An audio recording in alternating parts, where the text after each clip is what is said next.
we have a question about side effects. So what advice do you have for someone with treatment-resistant bipolar disorder who is also very sensitive to the side effects of treatment? So what kinds of strategies can you try to help somebody manage the side effects when all the medications that they're taking seem to come with some kind of downside?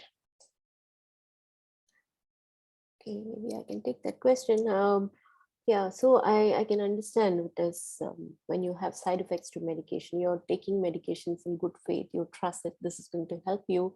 But like we said earlier, because these are chemical products, so there can be side effects. Your body may or may not accept certain medications, certain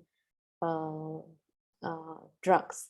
So what we usually try to do is, like, we look at the range of side effects that happen with a person. There are certain side effects which would mean that you cannot continue certain medications for certain people. So we may have to go look for alternatives for these people.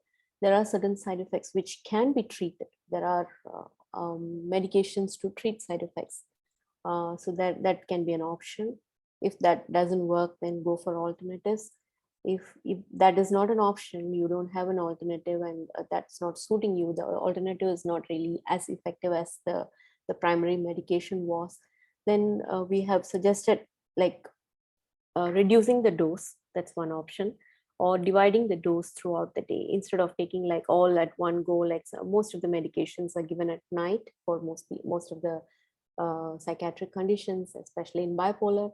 So one of the things that has worked is like dividing the doses, like say either twice a day or 3 times a day actually works, because you're not bombarding your body with huge doses of medications at one time. You make it like twice a day. So you have like a smaller dose in the morning and maybe an equivalent dose in the afternoon, and you have a higher dose at night. This helps with your sleep. This helps because at night you're expected to sleep. So this might work better for you. So these are some of the things we can consider doing. If nothing works, then we sit down and talk and see that, okay, maybe we have to look at other alternatives. I was like sharing about my patient experiences. We have longer discussions, and then we do trials and errors.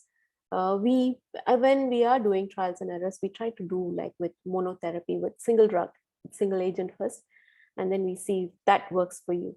Because one thing is we want to see whether it is effective for you. The other thing is like we want to see whether that is causing you any side effects, and we are going to try something new for you. So we wait at least for a period of like 6 to 8 weeks to see whether that works for you. Or the next option will be like maybe consider keeping you in the hospital as an inpatient and monitoring you more closely. In Singapore, we have this option of admitting people to a hospital more readily, and we might watch them in the hospital while they are on the medication, especially when we are making medication changes, when there is a medication review. So we go one at a time, and then we see, okay, this works for you better. Maybe we continue that. So these may be some ways of working around the side effects. Yeah. Any thoughts or experiences on managing side effects, Victoria? I was just thinking that, I mean, recently, actually, I started to have a lot of anxiety, and I thought, you know, it was just part of the disorder that I had. And then I found out that one of the side effects of the medication I had actually changed to was anxiety. And so we had to sort of do a bit of an experiment to find out, could I add one of the medications that I was on previously and reduce the one? And so it was sort of, it's almost like allergy testing, where you have to eliminate certain things before you can find out which ones are actually the ones causing the issue. So we're sort of in that process right now. And so I can say that, you know, it's a bit frustrating at times because it takes time before you sort of start to see, you know, where you can actually figure out what's going on. But it's been helpful to work with my psychiatrist to sort of recognize that, okay, some of this actually could be due to a side effect, and then looking at other ones that we can try that might not have that same kind of side effect. So it gave me a bit of hope that way.